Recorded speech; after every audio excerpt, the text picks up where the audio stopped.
तुलसी जी और शालिग्राम जी की शादी क्यों कराई जाती है और कौन है शालिग्राम? क्यों दिया था भगवान विष्णु की बहुत बड़ी भक्त ने विष्णु जी को श्राप? कौन था वो दुष्ट प्राणी जिसकी वजह से भगवान विष्णु को तोड़ना पड़ा अपनी बहुत बड़ी भक्त का सतीत्व? चलिए जानते हैं आज इस वीडियो में। दोस्तों, ये कहानी है तब की जब एक बहुत ही शक्तिशाली राक्षस दैत्य हुआ करता था जिसका नाम था जनंधर।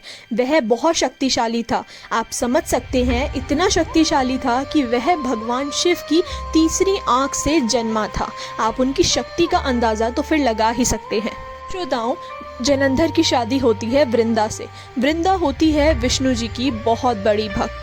जनंधर और वृंदा की शादी के बाद जनंधर अजय हो जाता है क्योंकि वृंदा एक पतिव्रता स्त्री होती है और उसके सतीत्व धर्म के कारण जनंधर अजय हो जाता है।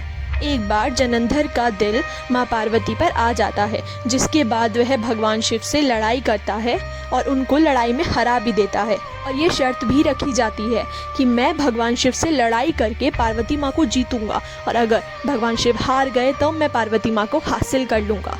परंतु ना जाने जनंधर में इतनी शक्ति कैसे आ जाती है कि वह भगवान शिव को हरा देता है। उसी समय पार्वती माँ और शिव जी कैलाश से अंतर्ध्यान हो जाते हैं और वहाँ पर जनंधर जैसे बौखला सा जाता है और वो सारे देवी देवताओं को परेशान करने लगता है। सारे देवी देवता उसकी क्रियाकलापों से परेशान होकर भगवान विष्णु जी के पास जाते हैं और सारी बातें बताते हैं। अब विष्णु जी को यह बात भली भांति पता थी कि जनंधर अजय है, विजय है, परंतु सिर्फ वृंदा की वजह से, क्योंकि जनंधर ने ऐसा कोई भी कार्य, ऐसा कोई भी कर्म नहीं किया था जिसकी वजह से उसको विजय प्राप्त हो। परंतु वृंदा, जो कि भगवान विष्णु की बहुत बड़ी भक्त थी, वह सतीत्व का पालन करती थी, की वजह से जनंधर अजय था। विष्णु जी को अपने मन को कठोर करके यह फैसला लेना पड़ता है कि वह सबसे पहले वृंदा का पतिव्रता धर्म यानी सतीत्व तोड़ेंगे, जिसके बाद ही हम जनंधर को हरा पाएंगे। इसके बाद भगवान विष्णु जनंधर का रूप लेते हैं और वृंदा का सतीत्व धर्म तोड़ देते हैं। वहीं दूसरी तरफ शिव जी, जब जनंधर का अमर होने का कवच टूट जाता है तब जनंधर को मार देते हैं।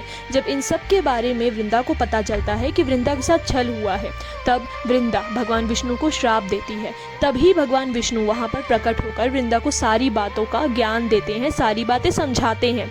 भगवान विष्णु कहते हैं, मैं जानता हूँ पुत्री कि तुम्हारे साथ बहुत ही गलत हुआ है, परंतु मैं तुम्हारी तपस्या से अत्यंत खुश हूँ। तुम्हारा सतीत्व धर्म देखकर, तुम्हारा पतिव्रता धर्म देखकर मैं भी बहुत ज़्यादा आश्चर्यचकित हूँ।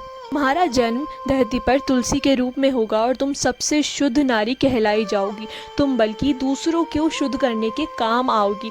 हर प्रसाद में तुम्हारा इस्तेमाल ज़रूर होगा और जब तुम तुलसी के रूप में धरती पर जन्म लोगी तब मैं तुमसे वहाँ पर विवाह करूँगा और तुम हमेशा मेरे लिए लक्ष्मी से भी ज़्यादा प्रिय रहोगी। चूँकि वृंदा ने विष्णु जी को यह श्राप दिया था कि वह एक पत्थर में बदल जाए, एक काले पत्थर में, उसी काले पत्थर को आज हम शालिग्राम के नाम से जानते हैं और उन्हीं शालिग्राम जी की शादी तुलसी जी से होती है। यानी शालिग्राम जी और कोई नहीं, भगवान विष्णु ही है।